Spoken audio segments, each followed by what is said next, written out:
det, der gør nødder sunde? Der er jo ret mange ting. Hvis man tænker sådan filosofisk over det, så er nød jo en lille skattekiste, der indeholder al næringen og alle informationerne til at lave et nyt liv. Derfor siger det næsten sig selv, der må være noget sundt i nødder.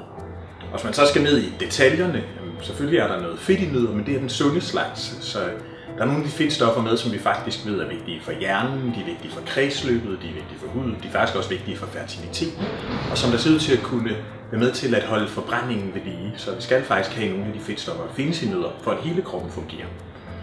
Så er der protein i. Selvfølgelig ikke lige så meget som i kød, eller fisk, eller æg, men der er stadig protein i, som der også er enormt vigtigt, både i forhold til muskelmasse, i forhold til forbrænding, energi, koncentration, velvære, mæthedsfornemmelse.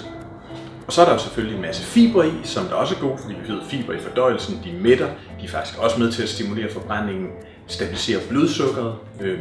Og så er der en hel masse mikronæringsstoffer i, der er vitaminer, mineraler, sporstoffer og forskellige plantestoffer, så nødder er tit en god kilde til naturlige E-vitaminer. Det er den slags, der virker i forhold til hjertekarsygdom for eksempel.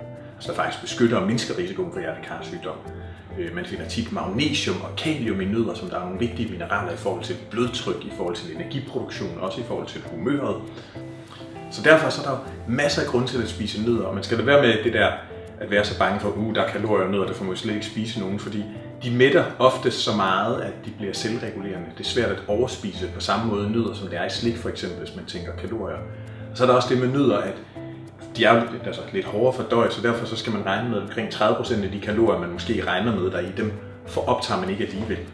Så der er, der er masser af grunde til at spise nødder, og alle de steder i verden, hvor folk de er rigtig sunde, man lavede det, der hedder Blue Zone Studies, hvor man har undersøgt de 5-6 steder i verden, hvor folk de lever rigtig lang tid og er meget sunde, ikke har den samme forekomst af velfærdssygdomme, som vi har, og heller ikke ældes på samme ubarmhjertige, hårde måde, som vi gør.